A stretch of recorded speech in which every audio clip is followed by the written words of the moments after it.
Hello students, आज हम लोग नया चैप्टर शुरू कर रहे हैं हाइड्रोजन। इस चैप्टर में आपको हाइड्रोजन को इंडिविजुअली पढ़ना है।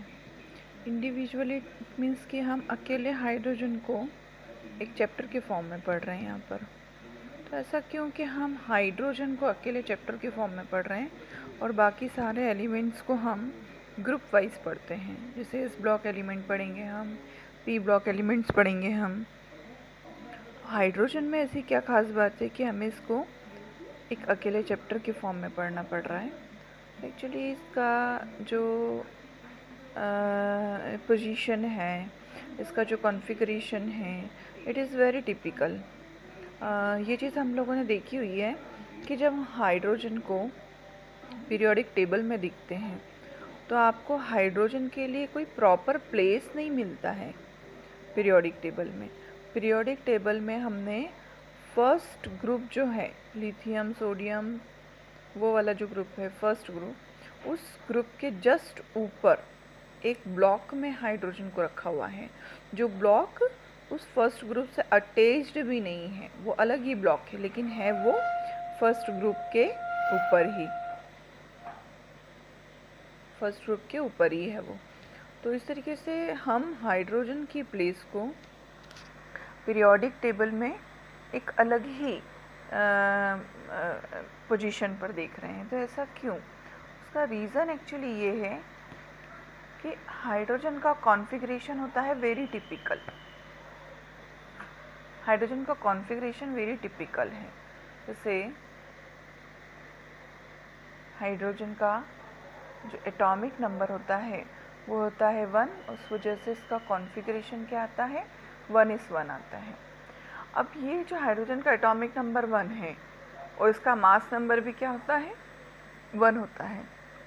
मतलब इसमें प्रोटॉन कितने होते हैं, 1, और इसके अंदर न्यूट्रॉन कितने होते हैं इस वाले आइसोटोप में, 0। तो इस तरीके से इसका कॉन्फ़िगरेशन आता है 1:1। अब ये जो 1:1 कॉन्फ़िगरेशन है, it is similar with the lithium, sodium, potassium, क्योंकि इनका कॉन्फ़िगरेशन कितना आता है, 2s1, 3s1, 4s1। तो इस तरीके से ये जो कॉन्फ़िगरेशन है, it is similar with this configuration. That's why हमने क्या करके रखा हुआ है, इस तरीके से एक ब्लॉक में हाइड्रोजन को रखा हुआ है हमने, और उसके बाद यहाँ पर हमारा फर्स्ट ग्रुप शुरू है, जो कहाँ से शुरू है, लिथियम से शुरू है। लेकिन ये वाला जो ब्लॉक है हाइड्रोजन का, ये उस ग्रुप से अटैच्ड कंडीशन में नहीं बना हुआ है, इस तरीके से अलग ब्लॉक बनाया है हमने इसको। इसका मतलब वो फर्स्ट ग्रुप में अटैच नहीं है। तो इस तरीके से ये फर्स्ट जो हमारा ग्रुप है अल्कली मेटल वाला, ये उससे मैच करता है। तो इसकी फर्स्ट सिमिलैरिटी किससे हो रही है, अल्कलाइन मेटल्स के साथ में। तो इस तरीके से ये जो हाइड्रोजन है, आप इसको फर्स्ट ग्रुप में रख सकते हो। ये हमारे पास में रीज़न है क्योंकि इसका कॉन्फ़िगरेशन जो है वो मैच करता है फर्स्ट ग्रुप के साथ में। इस तरीके से हम इसको इसके साथ रख सकते हैं। अब क्योंकि इसके आखिरी शेल में कितने इलेक्ट्रॉन है, 1, यही इसका फर्स्ट शेल है, यही इसका लास्ट शेल भी है। इलेक्ट्रॉन कितने हैं, 1 है। जनरली हमें क्या करना पड़ता है, ऑक्टेट कंप्लीट करना पड़ता है एलिमेंट के रिगार्डिंग हम बात करें तो, एटम का। लेकिन क्योंकि हाइड्रोजन है और हाइड्रोजन का ये फर्स्ट शेल ही है, और फर्स्ट शेल की कैपेसिटी कितनी होती है, 2 इलेक्ट्रॉन की होती है। तो इसको अपना क्या करना है, डबलेट कंप्लीट करना है।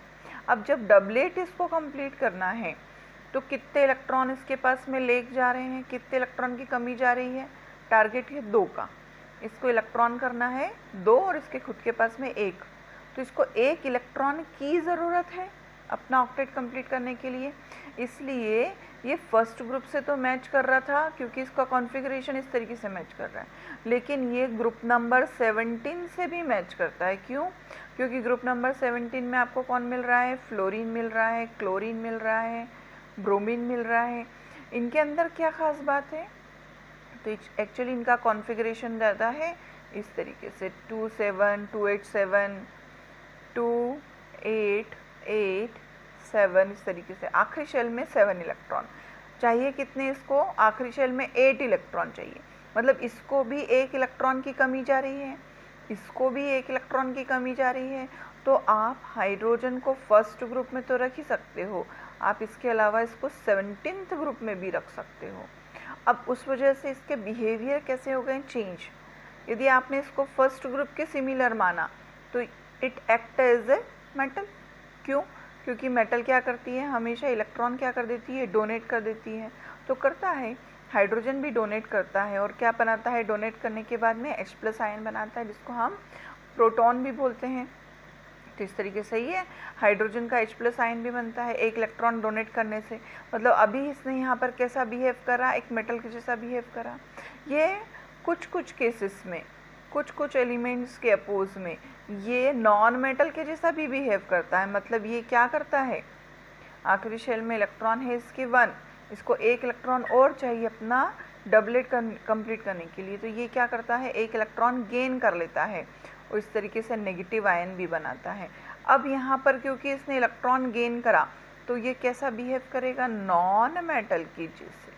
तो इसका मतलब hydrogen is act as a both metal and non metal. H+ ion भी बनाता है और H नेगेटिव आयन भी बनाता है। इस वजह से आप इसको ग्रुप नंबर 1 में भी रख सकते हो और 17 में भी रख सकते हो। कुछ रीज़न है कि आप इसको ग्रुप नंबर 1 का बिलोंग करवाते हो, कुछ रीज़न है कि आप इसको ग्रुप नंबर 17 के लिए भी एप्लीकेबल मानते हो। तो इस तरीके से ये हैलोजन और ग्रुप नंबर 1 मतलब अल्कली मेटल, इन दोनों से ही मैच करता है। क्योंकि ग्रुप नंबर 1 अल्कली मेटल है, इसका मतलब ये मेटल जैसा बिहेव कर रहा है, और ग्रुप नंबर 17 मतलब ये नॉन मेटल जैसा भी बिहेव करता है। दैट्स वाई पीरियोडिक टेबल में हाइड्रोजन की प्लेस प्रॉपर नहीं है।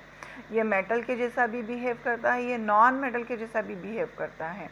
और इसका एक टिपिकल एक नेचर और मिलता है, ये कार्बन फैमिली के जैसा भी बिहेव करता है। कार्बन फैमिली के जैसा क्यों बिहेव करेगा, क्योंकि कार्बन के कॉन्फ़िगरेशन कितना होता है, इतना होता है।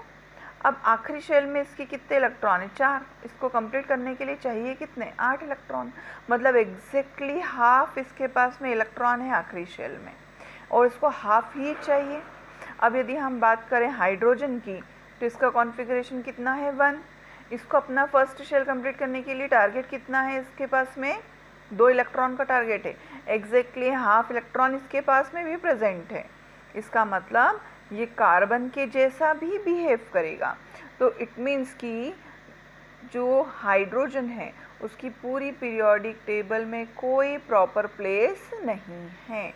आप उसको ग्रुप नंबर 1 के लिए भी एप्लीकेबल मानते हो, 17 के लिए भी मानते हो, और कहीं कहीं कुछ केसेस में ये कार्बन फैमिली के जैसा भी प्रॉपर्टी शो करता है। इट मीन्स की कैरेक्टरिस्टिक्स बताता है, क्योंकि उसका कॉन्फ़िगरेशन के रिगार्डिंग वो वैलेंसी उसी टाइप से शो कर रहा है, एग्जैक्टली हाफ उसके पास में इलेक्ट्रॉन है।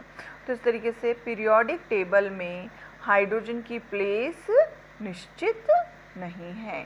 There is no fixed place for hydrogen in the periodic table. इसकी सिमिलरिटी मेटल यानी अल्कली मेटल के साथ में भी मिलेगी, इसकी सिमिलरिटी नॉन मेटल मतलब कि हैलोजेंस के साथ में भी मिलेगी, और इसकी कुछ सिमिलरिटी कार्बन के साथ में भी मिलती है, कार्बन फैमिली के साथ में भी मिलती है। तो इस तरीके से ये तीनों के जैसा बिहेव करता है। अब हम नेक्स्ट वीडियो में, अभी हमने क्या देख लिया है, यहाँ पर पोजीशन ऑफ हाइड्रोजन देखी इन द पीरियोडिक टेबल। अब हम इसके देखेंगे, अब हम इसके देखेंगे आइसोटोप्स। आइसोटोप्स क्या होते हैं पता है आपको, एक ही एटम के मोर देन 1 फॉर्म्स ऐसे जिनके एटॉमिक नंबर तो सबके सेम होंगे पर सबके मास नंबर्स क्या होंगे, अलग अलग होंगे। जैसे हाइड्रोजन है, हाइड्रोजन का एटॉमिक नंबर कितना होता है 1 और इसका मास नंबर भी 1 है। इसका एक आइसोटोप और है जिसको हम ड्यूटेरियम बोलते हैं, जिसका एटॉमिक नंबर 1 है और इसका मास नंबर कितना होता है 2, क्योंकि इसके अंदर एक न्यूट्रॉन भी प्रेजेंट होता है। इसी तरीके से ट्राइटियम भी होता है जिसका एटॉमिक नंबर 1 होता है लेकिन मास नंबर इसका कितना होता है 3 होता है। तो इस तरीके से हाइड्रोजन के कितने आइसोटोप्स प्रेजेंट है नेचर में, 3, हाइड्रोजन, ड्यूटेरियम, ट्राइटियम। इसी हाइड्रोजन को हम प्रोटियम भी बोलते हैं। तो प्रोटियम, ड्यूटेरियम और ट्राइटियम। तो इस तरीके से पीरियोडिक टेबल में जो हाइड्रोजन है, जिसको हम dihydrogen as a molecule dihydrogen भी हम बोल रहे हैं, तो इस तरीके से उसके आइसोटोप्स भी प्रेजेंट है, कुछ कैरेक्टरिस्टिक यहाँ पर प्रॉपर्टीज़ भी इन्होंने दी हुई है इसकी। अब इसके बाद में हम बात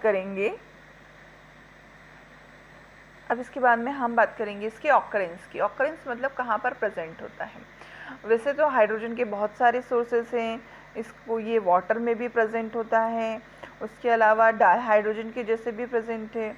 उसके अलावा बहुत इम्पोर्टेंट सोर्स इसका है सन, क्योंकि सन में क्या हो रहा है, हाइड्रोजन कंप्लीट हो रहा है, मतलब प्रोटियम, उसका प्रोटियम कंप्लीट कंबाइन हो रहा है और क्या बना रहा है वहाँ पर, वो ड्यूटेरियम बनाता है।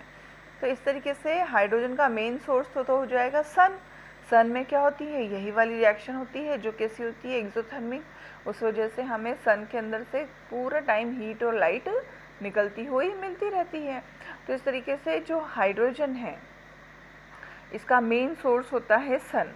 इसके बाद में हाइड्रोजन के और भी सोर्सेस है, जैसे वाटर में भी प्रेजेंट होता है, उसके अलावा हाइड्राइड्स में भी प्रेजेंट होता है, उसके अलावा भी इसके बहुत सारे सोर्सेस हैं।